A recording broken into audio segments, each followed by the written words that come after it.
Hi everyone, it's Imogen and welcome back to Colouring Kids. This video is one that I think is really important for beginners who are colouring, and it's basically going to be me showing you and telling you about my top 10 colouring tips that I wish that I had known about when I was a beginner. So I began colouring in April 2017 properly when I first got my Prismacolor pencils, and I have picked up these tips throughout the 2 years that I've been colouring, and from different channels and things like that, and some that I've come across myself, and I think without them I wouldn't have come this far. And I think knowing these tips as a beginner, if you are just starting out, hopefully these will help you, because I wish I had known them as soon as I started colouring, because I don't think it would have taken me as long to be where I am now. So I've just put this page here whilst I'm talking about my first tip, but I've got examples and things to show you as we go through. So tip number 1 is to put a piece of paper behind the page you're working on. And this is something that I soon found out, that if you don't put a piece of paper behind it, the ink will transfer. And even worse, if you've coloured a picture here, for example, on the other side, then the colour will transfer, and it's hard to rub out more if it's colour. It's easier to colour out with ink, but it's just a bit of a pain. You can sometimes, on your page, if you're colouring it, say I was colouring this lizard here, you would then find little bits of ink, and it can just be a bit frustrating. So what I recommend is either folding up 2 pieces of paper and putting it behind, so that you've got a thicker layer. Alternatively, you can just use 2 separate pieces. It doesn't really matter. But what I'm really liking using at the moment is tracing paper. The ink actually doesn't transfer onto this paper. So usually with normal print paper, the ink will just go straight onto this, and then it can be still a bit annoying. But with this, it doesn't transfer at all. And if it does, you can rub it out really easily. So I love using the tracing paper. So I would really recommend getting this. Okay. Tip number 2, don't go in on a new book with a page you really like if you're nervous. And this is something that actually I didn't do, because I like to build up my confidence throughout the book before I do a page that I really, really like. For example, one of the pages that I really like are these penguins here in Fantastic Zoo. And I also really love the jellyfish and the seahorse actually, but I only did this recently. And I didn't start out with those because I knew that if I ruined those pages, it would ruin the whole book for me.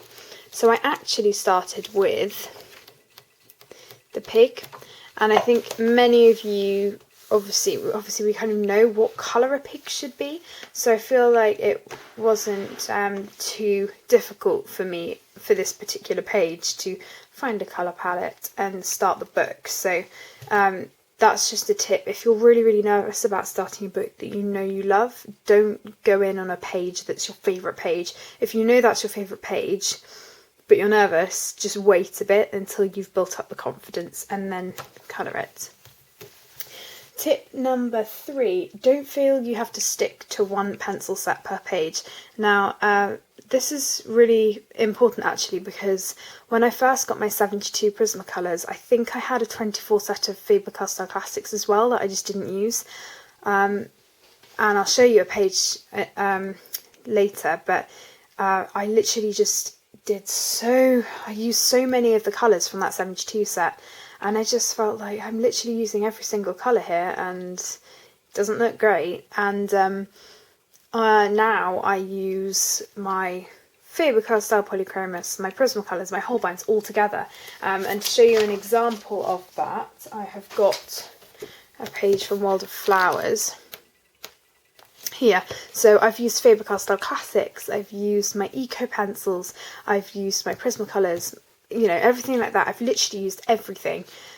And I think they work really well, and to be honest, I can't really stick to one set unless it's something small like if I can find it, like this. I did just use Prismacolors for this, so it can be done, but for me this was a small page, so it was easier than something bigger. But don't feel you have to stick to one set. You can be as broad as you like with your colour choices. from different sets. Number 4, don't rush a page to finish it, because otherwise, if you just rush a page because you want to get as many pages done as you can, sometimes it's then not relaxing, and the whole point you're doing it is just to finish pictures, even if you don't like the result. I find that if you're not feeling a page, and if it's not fun for you anymore, then don't colour it. Don't rush it, and kind of just move on to something else and come back to it later. And I think this will help, because then you're not stressing and rushing the page and thinking, oh, I'm not feeling this page and I don't like the way it's turned out, and that's probably because you've kind of rushed the process. I hope that kind of makes sense. So for example, with a page in Ivy that I did, let me just find it for you here. So this was obviously a repeating pattern page, and as people may know, for lots of people they're not their favourite things, and they're not my favourite thing either. What I did is I coloured a quarter, and I wrote down all the colours, I knew what I was doing, and then I left it for another day because I wasn't feeling it, and I coloured the rest. So I found that it was easier coming back to it when I was in the mood, and I wasn't rushing it, and it wasn't stressful trying to finish it, and I wasn't rushing myself and saying, no, I've got to finish it now. So it did help having that break and thinking, actually, is this relaxing or not? Because it wasn't relaxing at the time. Okay, number 5, open stock pencils. Now, the first pencils that I got were my 72 Prismacolors. I didn't know at that time you could get open stock online, but I would really, really recommend getting open stock. So my first 2 polychromos, I'm pretty sure, were these 2. The light ultramarine and the light phthalo green. And these were my first 2, and I just bought 2 from an art shop in London, and I really, really liked them, and that's when I decided I want to build up my set. So I do, and now I've got about 70, I think. But I would always recommend, with the pencils that you can, try them. I bought 3 open stock ink tents, and they were more for my art rather than my colouring, but they just weren't for me. So it's really up to you. I would always recommend, if you are a beginner and you're thinking, oh, I really want one of these big sets, these expensive sets, try them first, because it may not be for you. You might really like the budget pencils, so you never know. Number 6, blenders. So there are 3 types of blenders that I use most commonly. We have the Prismacolor blender, which is probably the most well known out of all of them. We have the Derwent blender, and we have the Caran d'Ache full stick blender.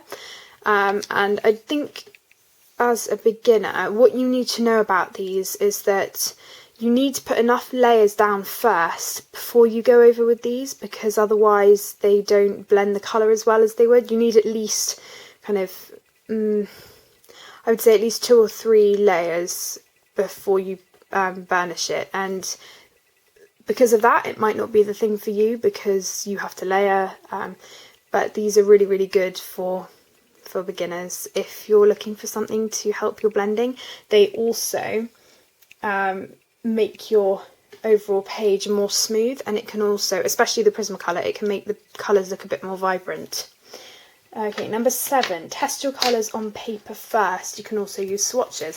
So I have this book, and I do all of my swatches in here to test out my colour palettes that I may want to use. But I also have my swatch book that I go to look at colours anyway.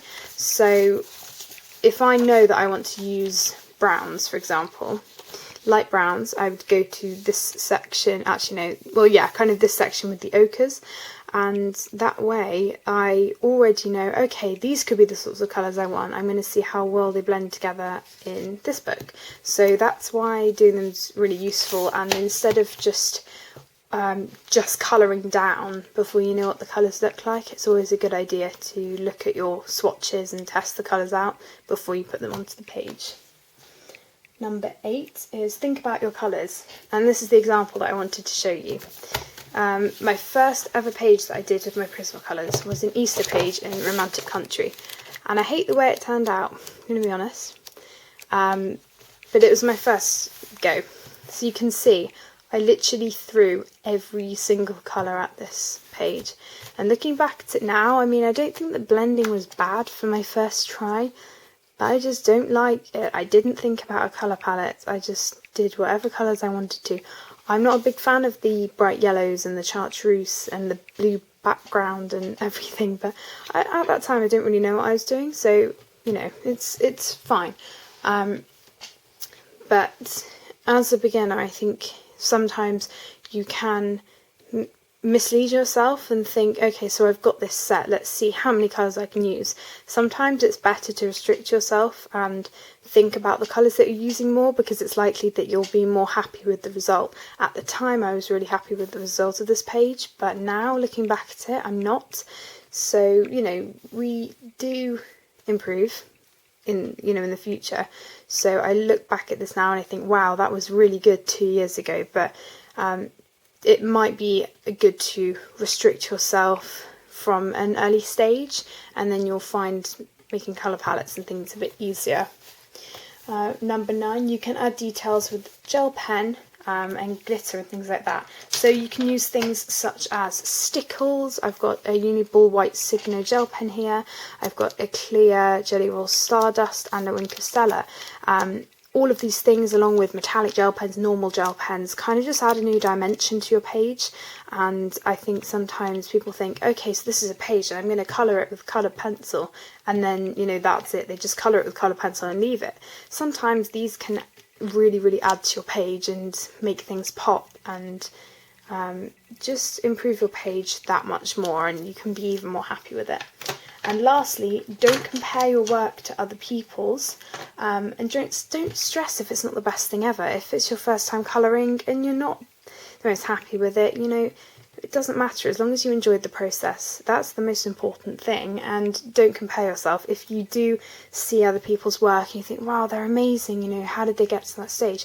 The likelihood is they've been colouring for a while, and you know, they have learnt new techniques, they have, you know, improved, but they will have been doing it for a while. So as a beginner, don't compare yourself, because in the long run it could actually have an opposing effect and actually make you not like colouring, which, you know, it's meant to be relaxing, it's meant to be fun. So comparing yourself can in turn kind of just make yourself make you doubt yourself, and that's not a good thing. Everyone has different capabilities, especially as a beginner, so as long as you are enjoying the process, that's the main thing. So I hope you've enjoyed this video. I hope it's helped some of you. If I was watching this 2 years ago, I think it would have helped me. There were some that I did watch, and I've kind of built on those and added my own things. But yeah, I really hope you've enjoyed this video, guys, and I will see you in the next one. If this is the first one you are watching of mine, I really hope you've enjoyed it. Please consider subscribing and commenting down below if you enjoyed it. Thank you for watching, and I will see you in my next video, guys. Bye!